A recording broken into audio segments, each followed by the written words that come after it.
Tay, pwede bang huwag kang lumapit sa akin? Ang lansa ng amoy mo. Magbihis ka nga dyan ng bagong damit. Nakakahiya sa mga trabaho ko pag dumating sila dito. Bakit mo ako ginaganito, Carmelita?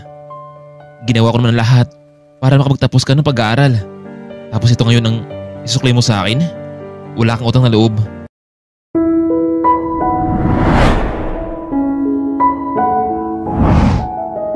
Pangarap noon ni Sebastian na makapagtapos ng pag-aaral at makapagtrabaho sa barko. Gusto niya ring makarating sa iba't ibang panig ng mundo. Subalit ang pangarap na iyon ay tila maipon lamang sa kanyang isipan.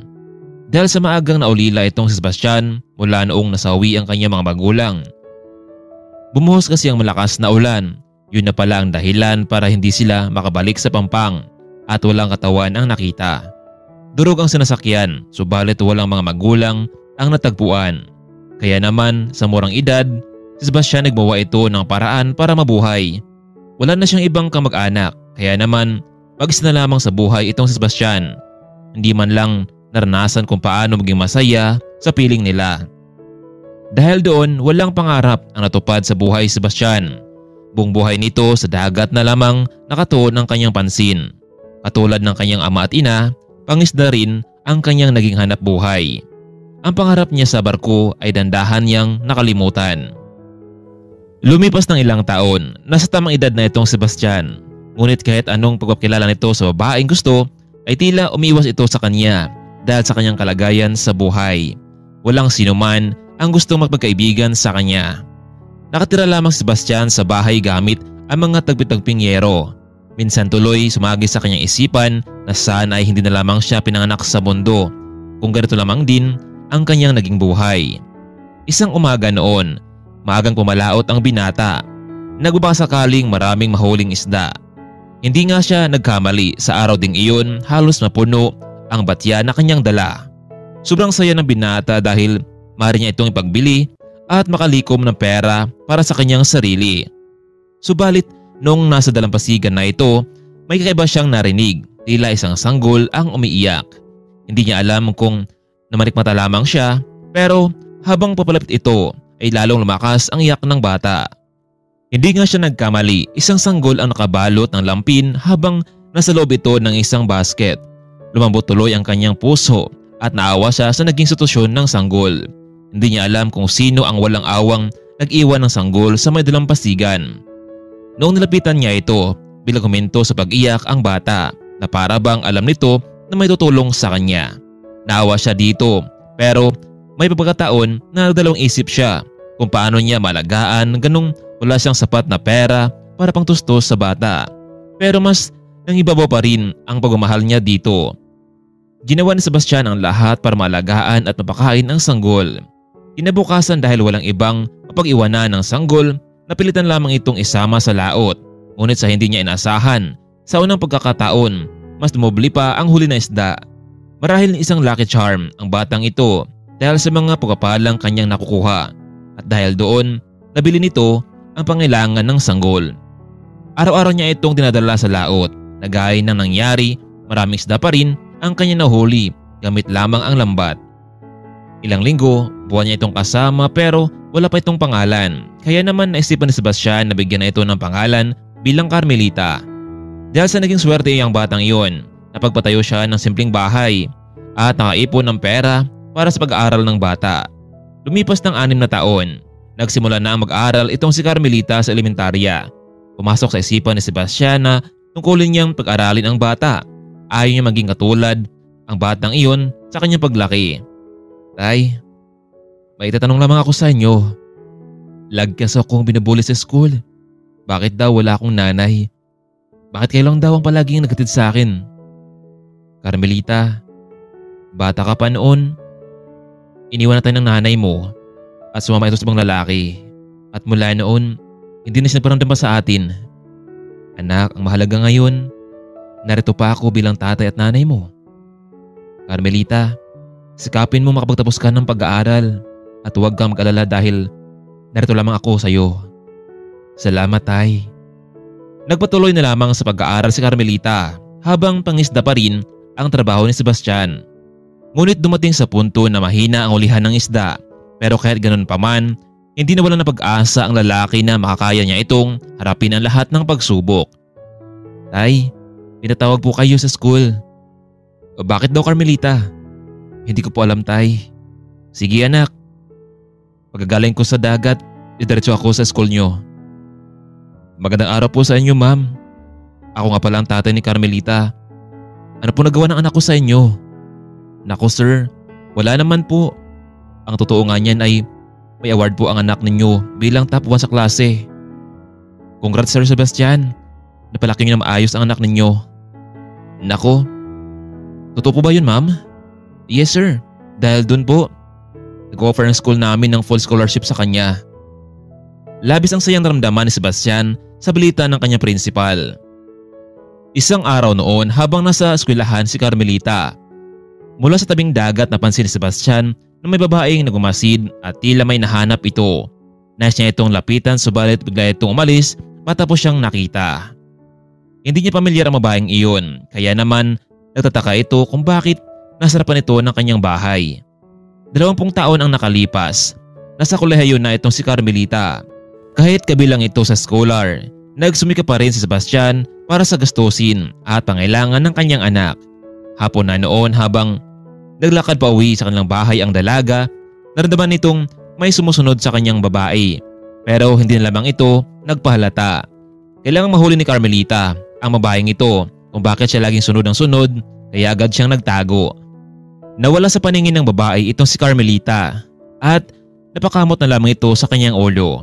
Maya-maya pa bigla itong sumulpot sa harapan ng babae. Ako bang hinahanap mo ate? Sino ka ba? Bakit lagi mo akong sinusundan? Agad namang umalis ang ginang matapos niyang nakaharap ang dalaga. Tay, alam niyo, lagi ko napapansin na araw-araw na lamang may sumusunod sa aking babae. Baka naman siya ang nanay ko. Ayaw lang niyang mapakilala sa inyo dahil nahiya ito. Anak, noon pa man, kung talagang gusto niyang humingi ng tawad sa atin, dapat noon pa niya ginawa. Pero tay, kung sakali bang humingi sa'yo ng tawad ang babaeng iyon, patawarin niyo ba? Ikaw Carmelita, mapatawad mo siya? Tay, noon pa man, gusto ko maging kumpleto ang pamilya natin. Gusto ko siyang bigyan ng pagkakataon. Gusto ko siyang tanongin kung bakit niya tayo iniwan. Carmelita, kung ano magiging desisyon mo, bakit hindi? Pero sa loob-loob ni Sebastian, alam niyang wala talaga siyang asawa at hindi niya rin alam kung sino ang taong laging sumusunod sa kanila. Tuloy na nga nakapagtapos ang dalaga sa kanya pag-aaral at kasalukuyan itong nagtatrabaho bilang isang manager sa bangko. Napakasaya nitong si Sebastian dahil nagbunga na rin ang kanyang pagsakripisyo bilang isang mangingisda at isang ama. Isang beses lamang sa isang linggo na uwi sa bahay itong si Carmelita. Nakapagdesisyon siyang mangupahan na lamang para hindi na magastos sa araw-araw dahil kailangan niyang mag-ipon para sa ikabubuti ng kanyang tatay Sebastian. Ngunit sa kasamaang palad, sa halip na makapag-ipon, hindi niya nakontrol ang sarili. Lagi na lamang itong bumibili ng mga bagay na hindi naman niya kailangan. Hanggang sa naging habit na ito, pagwaldas ng pera kasama ng mga barkada. Carmelita, ilang buwan na tayong magtrabaho pero hindi mo pa rin pinapakilala sa amin ang tatay mo. Saad naman ng area manager na kanilang pinapasukang bangko. Kung okay lamang sa'yo, dalawin natin ang tatay mo para naman masurprise ito. Naku ma'am, wag na po. Ano ka ba? Ayos lang sa akin yon. Para naman makilala ko siya. Ikaw pong bahala ma'am. Dahil walang pasok ang bangko, nakapagdesisyon ang dalawa na magtungo sa bahay ni na Carmelita. Ma'am, pasensya talaga kayo sa bahay namin ha. Naunang pumasok sa loob itong si Carmelita. Habang nasa labas naman naghintay itong si Amy. Tay, bakit ganyan ang suot ninyo? Ang lansa nyo naman. Pwede bang mabihis kayo? Darating ngayon dito ang boss ko. Nakakaya sa kanya. Biglang lumapit itong si Sebastian sa anak para yakapin ito. Tay, pakiusap. Magbiso na kayo. Ang baho nyo talaga. Anak naman. Alam mo namang medyo talaga malansa ang isda, diba? At itong trabaho ko para naman mabuhay ako. Sige na tay, pakiusap. Magbiso na kayo. Isang araw lang ako narito. Tapos ganito pa? Sige na. Ma'am Amy, tuloy po muna kayo. Pasensya na kayo, medyo makalat lang sa bahay. Magandang araw po sa inyo tatay. Sebastian, nabanggit kasi sa akin ni Carmelita na mag-isa lamang kayo dito sa bahay nyo. Kaya naman sinamahan ko siya muna para naman makilala ko kayo. Magandang araw din po sa inyo, ma'am. Pasensya na po kayo, ma'am, ha? Hindi ako napaghanda eh. Ito kasing anak ko biglang sumusulpot dito na hindi ko man alam. Carmelita, bakit hindi mo na lamang isamang tatay mo sa apartment na inupahan mo? Total naman malaki naman ang sahod mo at para naman hindi mahirapan ang tatay mo. Ma'am Amy, kaya pa naman po ni tatay magtrabaho eh. Tatay Sebastian, gusto niyo bang sumama sa anak ninyo sa syudad? Wala naman po problema sa akin, ma'am, pero gaya ng sabi ni Carmelita, kaya ko pa naman po magtrabaho. Ilang oras matapos nila mag-usap, nakapagdesisyon ang dalawa na bumalik na sa syudad. Pero bago lumabas itong si Amy, ay may inabot itong sobre sa lalaki. Tay, tanggapin niyo po ito, kaunting tulong. Allowance na lamang sa'yo. Naku ma'am, wag na. Hindi naman po kailangang bigyan ako. Ikaw ang bahala ma'am, basta hindi ako nahingi sa'yo. Habang nasasakyan ang dalawa, hindi mapigilan ni Amy na pagsabihan ang dalaga. Carmelita, hindi ka ba naawa sa tatay mo? Hindi mo ba siya mahal? Ang sabi mo noon sa akin, mag-isa ka lamang binubuhay ng tatay mo at dahil doon nakapagtapos ka ng pag-aaral. Ewan ko ba ma'am? Kahit anong gawin ko parang malayo ang loob ko kay tatay. Siguro dahil hindi ko nakita ang totoo kong ina. Kahit na Carmelita, siya pa rin ang nagpalaki sa'yo, nagpaaral sa'yo. Wala ka ngayon sa pwesto mo kung hindi dahil sa kanya. Mula sa araw na iyon, dahil napahiya sa kanyang boss si Carmelita, minabuti na lamang niyang hindi mo nadalawin ang kanyang ama. Samantalang napansin naman ni Sebastian na may tunog ng mga paa na tila umiikot sa kanyang bahay. Kaya agad niya itong sinilip. Isang ginang ang tila may hinahanap. Kaya naman agad siya lumabas para kausapin ang babae. Sino ka? Bakit lagi kang pupunta sa bahay ko? Mister, hindi ba ikaw yung nakapulot noon sa isang sanggol sa may dalampasigan? Nasaan na siya? Ikaw ba ang naiwan sa kanya noon? Mahabang kwento mister, pero ako nga pala ang kanyang yaya sa batang iyon. Saksi ako sa naging buhay niyo dito, pero ganun pa man, alam kong ginawa mo ang lahat para mapalaki siya ng maayos. Nasaan na siya? Gusto na siyang makita ng kanyang tunay na mga magulang. Wala siya dito ngayon. Nasa syudad siya, natatrabaho. Hindi ka ba pinapadala ng pera bilang pagtanaw ng utang na loob? Alam mo miss, napamahalan sa akin ng anak ko. Kaya nga nagulat ako kung bakit niyo siya inabandona.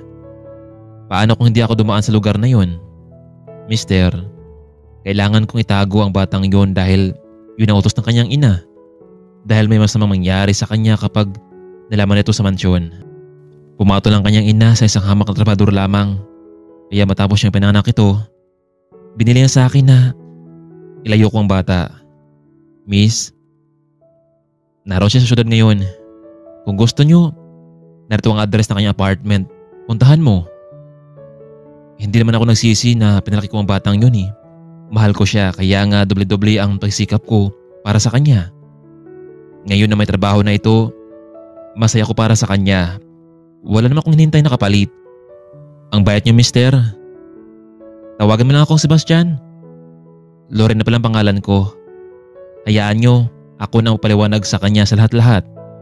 Eto nga pala, tanggapin niyo konting tulong namin sa inyo bilang pasalamat sa kabutihan niyo sa pag-alaga ni Carmelita.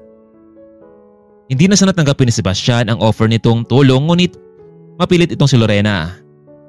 Ilang buwan na rin siyang hindi pumalaot dahil sa tulong pinansyal na inabot ni Amy at Lorena. Ngunit ito rin pala ang magiging dahilan para dapuan siya ng malubhang karamdaman. Nahirapan na rin siyang makatayo pero pinipilit niya ang lahat. Isang araw noon, muling dumalaw sa kanya itong si Lorena. Nakita nito ang kalagayan ni Sebastian. Mister, ano nangyari sa iyo? Lorena, mabuti naman at nakadala ka sa akin. Nagkita na ba kayo ng anak ko? Hindi pa Mr. Sebastian. Dadalhin kita sa ospital, Mr. Sebastian. Hanggang ngayon ba, hindi pa rin dumadalaw ang babaeng iyon? Oo, marahil masaya na si Carmelita sa buhay niya. Yun ang pangarap niya na guminhawang buhay, malayo sa dagat. Mr. Sebastian, huwag kang mag-alala. Dadalhin kita sa ospital. Matapos nila sa ospital si Sebastian, hinanap ni Lorena ang syudad kung saan nakatira itong si Carmelita. Hindi naman ito nahirapan dahil sa address na binigay ni Sebastian sa kanya. Sino ka? Hindi kita kilala. Carmelita, talaga bang nakaya mong hindi makita ang iyong ama? Bakit? Sino ka ba? Baka naman ikaw yung ina ko na nang iwan sa amin. May sakit ang tatay mo. Kailangan kanya makita. Ano? Kailan pa? Hindi nga niya nabigay sa akin ang lahat ng gusto ko noon. Nagsumikap ako sa pag-aaral, kaya nakamit ko ang lahat ng gusto ko. Bigla siyang sinampal ni Lorena. Wala kang karapatan magsalitaan ng tatay mo ng ganyan. Kung hindi dahil sa kanya, wala ka na sa mundong ito. Hindi ka ba naawa sa kanya? Minahal ka niya higit pa sa isang tunay na anak. Ano ibig mo sabihin? Tama bang narinig ko? Oo, Carmelita. Hindi kanya tunay na anak, pero tinuring ka pa rin. Siya ang nagpalaki sa iyo, pero hindi mo man lamang na-appreciate ang kanyang ginawa? Nasa ospital siya ngayon. Hindi ko alam kung makaya niyang labanan ang sakit. Nasaan na siya ngayon? Pwede mo ba akong samahan sa kanya? Tay, ano nangyari sa iyo? Bakit hindi ka man lamang tumawag sa akin na masama na pala ang kalagayan mo? Anak, ayaw kong maging malungkot ka, kaya hindi ko na lamang sinabi sa iyo. Tay, totoo ba ang narinig ko? Napulot mo lamang ako sa dalampasigan? Totoo yun, Carmelita. Tay, bakit hindi yung sinabi sa akin ang lahat? Nakakahiya ang ginawa ko. Kung hindi mo ako tinulungan, baka wala na ako. Wala na ako ngayon. Tay, sorry kung naging selfish ako sa inyo. Mapagaling ka, Tay. Pakiusap. Sorry anak kung nilihim ko ito sa iyo. Huwag mo akong alalahanin. Siya nga pala, gusto ka rin makita ng mga magulang mo. Huwag ka sana magalit sa kanila dahil meron silang dahilan kung bakit kanila inilayo. Ito nga pala ang yaya Lorena mo. Sumama ka muna sa kanya para makilala mo ang iyong totoong mga magulang. Masaya ako para sa iyo, anak. Tay, basta magbagaling ka. Napayok ko na lamang itong si Sebastian. Senyorita, narito na po kami. Lorena, siya na ba ang anak ko? Ang laki niya na pala. Patawarin mo ako. Kami ng Papa Andres mo. Hindi ko naman inasahan na magiging ganito ang bunga sa pagmamahalan namin dalawa. Pero narealize ng lolo manolo mo na ipahanap ka. Pero huli ng lahat, binawian na siya ng buhay. Sana tanggapin mo kami ng papa mo bilang ama at ina. Niyakap siya ng ina na may luha sa mata. Pero mas naging malungkot itong si Carmelita dahil sa nangyari kay Sebastian. Ito ang may malaking tulong sa kanya kahit na noong bata pa lamang ito. Matapos niyang makilala ang totoong mga magulang, napaalam mo na itong umalis para makita ang lalaking nagpalaki sa kanya. Tay, kumusta ka na? Anak, nagkita na ba kayo? Oo tay, pero ikaw ang inaalala ko. Binigyan niyo ang lahat sa akin, pero anong sinukli ko? Sorry talaga tay. Hayaan mo na. Pinapangako ko sa inyo na babawi ako tay. Maraming salamat anak. Kaya mapagaling ka tay, pangako yan. Oo anak, pangako. Dahil sa nadala itong si Sebastian sa ospital, naagapan ang kanyang sakit at bumalik ang sigla nito. Dahil doon binigyan ng panahon ni Carmelita itong si Sebastian dahil alam nilang ang buhay ng tao sa mundo ay may hangganan. Samantalang tinanggap naman ng dalaga ang kanyang totoong pamilya. Kaya ngayon, naging buo na ang kanyang pagkatao na noon ay parang kulang. Bagamat wala pa itong naging boyfriend dahil sa trabaho, darating ang tamang panahon na iibig din ito at sikapin niyang hindi na maulit pa ang pangyayari na kanyang naranasan. Hanggang dito na lamang muna kaibigan. Maraming salamat sa walang asawa ninyong pagsuporta sa ating munting channel. Sana nag-enjoy kayo sa ating kwento. Maraming salamat. Abangan pa natin ang ating kwentong magbibigay ng inspirasyon sa ating buhay. Hanggang dito na lamang at paalam.